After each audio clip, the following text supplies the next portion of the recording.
민수기 30장. 모세가 이스라엘 자손 각 지파의 우두머리들에게 말했습니다. 이것은 여호와께서 명하신 것이다. 만약 어떤 사람이 여호와께 서원했거나 자신의 마음을 굳게 정해 맹세한 것이 있으면 그는 자신의 말을 어기지 말고 자신이 말한 대로 모두 다 해야 한다.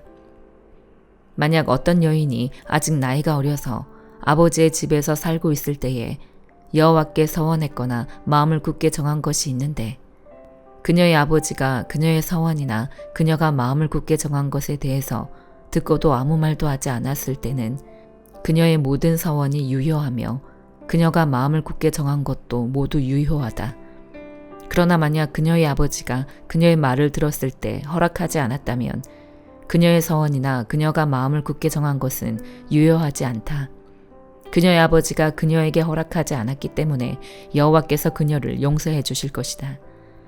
만약 그녀가 서원한 것이나 그녀가 마음을 정한 것에 대해서 성급하게 언급한 것이 아직 유효한 가운데 그녀가 시집을 갔는데 그녀의 남편이 그것을 듣고도 아무 말도 하지 않으면 그녀가 서원한 것은 유효하며 그녀가 마음을 정한 것도 유효하다.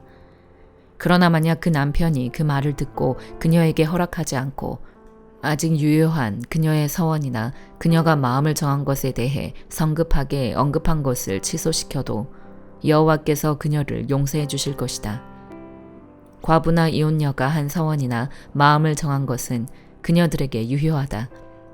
만약 남편과 살고 있는 여자가 서원하거나 마음을 정해 맹세했는데 그 남편이 그 말을 듣고 아무 말도 하지 않으면 그녀의 모든 서원이 유효하며 그녀가 마음을 굳게 정한 것도 유효하다. 그러나 만약 그녀의 남편이 그것을 듣고 그것들을 취소시키면 그녀가 서원한 것이든 그녀가 마음을 정한 것이든 간에 그녀의 입술로부터 나온 모든 것은 다 무효가 된다. 그녀의 남편이 그것들을 취소시킨 것이니 여호와께서 그녀를 용서하실 것이다. 그녀가 서원한 것이나 그녀가 스스로를 괴롭게 하기로 마음을 정해 맹세한 것을 그녀의 남편이 모두 유효하게 할 수도 있고 그녀의 남편이 모두 무효화시킬 수도 있다. 그러나 만약 그 남편이 하루가 지나도록 아무 말도 없으면 그는 그녀의 모든 서원이나 그녀의 마음에 정한 것을 확증한 것이다. 그가 그것에 대해 들었을 때에 그녀에게 아무 말도 하지 않았기 때문에 그가 그것들을 확증한 것이다. 만약 그가 그 말을 듣고 나중에 무효화한다면 그 남편은 아내의 허물을 짊어져야 한다. 이것은 여호와께서 남자와 그 아내의 관계와 아버지와 그 집에 아직 살고 있는 나이 어린 딸의 관계에 대해서 모세에게 주신 율례입니다. 시편 74편. 오 하나님이여, 왜 우리를 영원히 버리셨습니까? 주의 진노를 왜 주의 목장에 있는 양들에게 뿜어내십니까? 주께서 옛적에 사서 구원하신 백성들을 주의 소유로 삼으신 지파를 기억하소서. 주께서 계시는 시온산도 기억하소서. 주의 걸음을 이 영원한 멸망에 올려놓으소서. 이 모든 멸망은 적들이 성소에 가져온 것입니다. 주의 적들이 주의 백성들 가운데서 으르렁거리고 자기 깃대를 표적으로 세웠습니다. 그들은 나무숲을 베려고 도끼를 휘두르는 사람들처럼 보였습니다. 그들은 그 도끼와 망치로 그 안의 조각품들을 모두 단숨에 깨부셔버렸고 주의 성소에 불을 질렀으며 주의 이름이 계신 곳을 땅에 쳐박아 더럽혔습니다. 그들은 속으로 우리가 이곳을 완전히 쳐부수리라고 하면서 땅에서 하나님을 경배하던 곳들을 다 불태웠습니다. 우리에게는 아무 표적도 없고 예언자도 없으며 우리 가운데 이 일이 언제까지 갈지 아는 사람이 없습니다. 오 하나님이여, 적들이 얼마나 더 주를 조롱하겠습니까? 적이 주의 이름을 영원히 욕하도록 두시겠습니까? 주께서는 왜 주의 손, 곧 주의 오른손을 거두십니까? 주의 품에서 손을 빼 저들을 치소서. 오 하나님이여, 그러나 주께서는 옛적부터 내 왕이셨습니다. 주께서 이 세상 한가운데서 구원을 갖다 주십니다. 주께서 힘으로 바다를 가르셨고 바다 가운데 있던 괴물의 머리를 깨뜨리셨습니다. 거대한 바다 짐승의 머리를 산산조각 내셨고 그것을 광야의 생물들에게 먹이로 주셨습니다.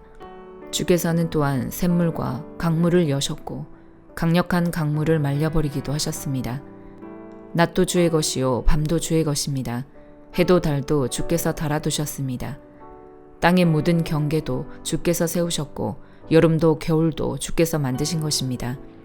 오 여호와여, 적들이 주를 욕한 것을 기억하소서.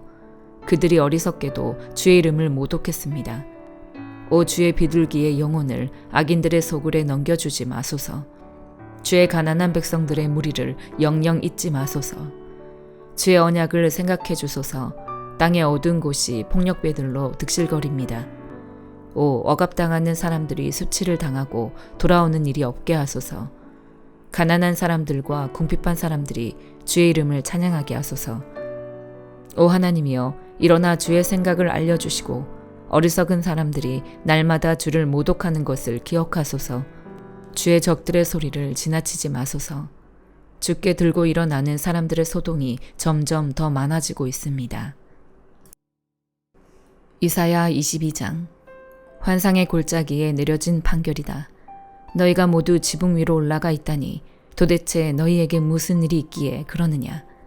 소란스러운 성읍아, 흥청거리며 즐거워하는 마을아, 너희 가운데 죽은 사람들은 칼에 찔려 죽은 것도 전쟁터에서 죽은 것도 아니다. 너희 지도자들은 하나같이 도망쳐버렸다. 활 한번 쏴보지 못하고 몽땅 사로잡혔다. 사로잡힌 너희들도 멀리 도망쳤다가 모두 잡혀 갇히고 말았다. 그래서 내가 말했다. 나 혼자 실컷 울 테니 다들 내 눈에서 사라지라. 내 딸 백성의 성읍이 멸망했다고 나를 위로하려 들지 말라. 주 만군의 여호와께서 환상의 골짜기에 설한과 지팔핀과 혼란의 날을 부르셨기 때문이다. 그날의 성벽은 무너지고 사람들은 산을 향해 소리를 지른다. 엘람이 화살통을 들고 병거와 말을 탔고 기르는 방패를 꺼내들었다. 빼어난 경관을 자랑하는 너희의 골짜기에는 병거들로 가득 찼고 성문 앞에는 마부들이 진을 쳤다. 그러고는 유다의 보호막을 뚫었다. 그날에 너희는 산림집에 있는 무기들을 보았고 다윗성의 여기저기 무너진 곳도 많이 보았다. 그리고 아랫못에다가 물을 저장해 두기도 했다. 너희는 예루살렘에 가옥수를 세워보고 더러는 집을 허물어 그것으로 성벽을 막아보기도 했다. 너희는 옛못에 물을 끌어들이려고 두 성벽 사이에 저수지를 만들기도 했다. 그러나 너희는 이 일을 행하신 분은 바라보지도 않았고 오래전부터 이 일을 계획하신 분은 쳐다보지도 않았다. 그날의 주 만군의 여호와께서 너를 불러 슬피 울고 통곡하며 너희의 머리칼을 쥐어뜯고 베옷을 입게 하셨다. 그러나 보라, 너희는 오히려 기뻐하고 즐거워하며 소를 잡고 양을 죽여 고기를 먹고 포도주를 마시면서 내일이면 우리가 죽을 것이니 지금 먹고 마시자라고 하는구나. 그래서 만군의 여호와께서 내 귀를 여시고 말씀하셨다. 너희가 죽는 날까지 이 죄를 용서받지 못할 것이다. 주 만군의 여호와께서 말씀하셨다. 주 만군의 여호와께서 이렇게 말씀하신다. 왕궁을 관리하는 시종장 셈나에게 가서 말하여라. 네가 여기서 무슨 짓을 했느냐? 누구를 위해 이곳에서 이런 짓을 했느냐? 너 자신을 위해 여기에 무덤을 깎아 만들다니. 이 높은 곳에 네 무덤을 깎아 놓았다니. 바위 안에 네가 쉴 곳을 파두었다니. 보아라, 너 힘센 사람아. 여호와께서 너를 단단히 붙잡아서 멀리 던져버리실 것이다.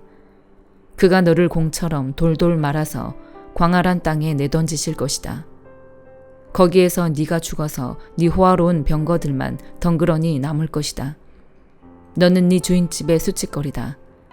내가 너를 네 자리에서 쫓아낼 것이니 너는 일자리를 빼앗길 것이다. 그날에 내가 힐기야의 아들인 내 종 엘리야김을 부르겠다. 내가 그에게 네 관복을 입히고 그에게 네 띠를 둘러주면서 네 권력을 그에게 넘겨주겠다. 그는 예루살렘에 사는 사람들과 유다 집의 아버지가 될 것이다. 그리고 내가 다윗 집의 열쇠를 그의 어깨에 두겠다. 그가 열면 닫을 사람이 없고 그가 닫으면 열 사람이 없을 것이다. 내가 그를 잘 다져진 곳에 말뚝을 박듯이 견고하게 해줄 것이니 그가 선왕의 집에 영광의 보좌가 될 것이다. 그 집의 모든 영광이 그에게 걸릴 것이다. 작은 잔에서부터 항아리에 이르기까지 모든 작은 그릇과 같은 그의 자손과 그 후손의 영광이 그에게 달려 있을 것이다. 만군의 여호와의 말씀이다. 그날에 잘 다져진 곳에 튼튼히 박혀있던 말뚝이 삭아서 부러지고 떨어져 나갈 것이니 그 위에 걸어놓은 것들이 깨지고야 말 것이다. 이것은 여호와께서 하신 말씀이다. 베드로후서 3장. 사랑하는 사람들이여, 이것은 이제 내가 여러분에게 두 번째 쓰는 편지입니다.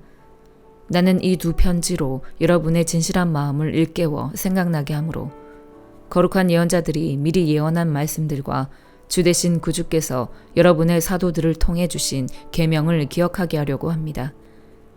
무엇보다도 여러분은 이것을 알아야 합니다.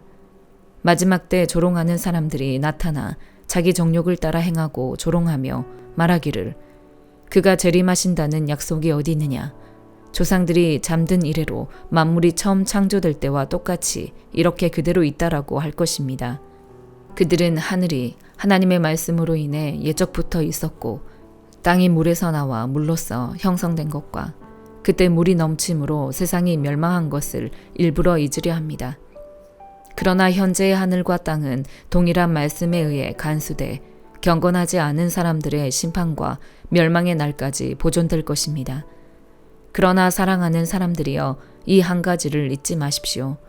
주께는 하루가 1000년 같고 1000년이 하루 같습니다. 약속하신 주께서는 어떤 사람들이 더디다고 생각하는 것처럼 더딘 분이 아닙니다. 오히려 여러분을 위해 아무도 멸망하지 않고 모두 회개에 이르기를 바라십니다.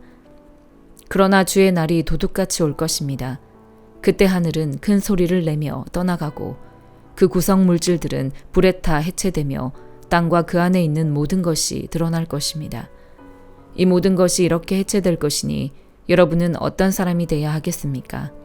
여러분은 거룩한 행실과 경건함으로 하나님의 날이 임하기를 바라며 간절히 사모하십시오.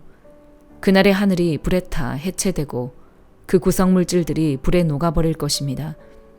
그러나 우리는 그의 약속대로 의가 지배하는 새 하늘과 새 땅을 바라봅니다. 그러므로 사랑하는 사람들이여, 여러분은 이 일들을 고대하고 있으니 점도 없고 흠도 없이 주 앞에서 평강 가운데 드러나기를 힘쓰십시오. 또한 우리 주의 오래 참으심이 구원이 될 줄로 여기십시오. 사랑하는 우리 형제 바울도 그가 받은 지혜를 따라 이와 같이 여러분에게 썼습니다. 그는 그의 모든 편지에서 이것들에 관해 언급했는데 그 가운데는 더러 이해하기 어려운 것들이 있습니다. 무식하고 굳세지 못한 사람들이 다른 성경들처럼 이것들을 억지로 풀다가 스스로 멸망에 이르고 있습니다. 그러므로 사랑하는 사람들이여, 여러분은 이미 이 사실을 알았으니 불의한 사람들의 속임수에 이끌려 여러분의 견고함을 잃지 않도록 주의하십시오. 도리어 우리 주이시며 구주이신 예수 그리스도의 은혜와 그를 아는 지식 안에서 성장해 가십시오. 영광이 이제와 영원토록 그분께 있기를 빕니다. 아멘.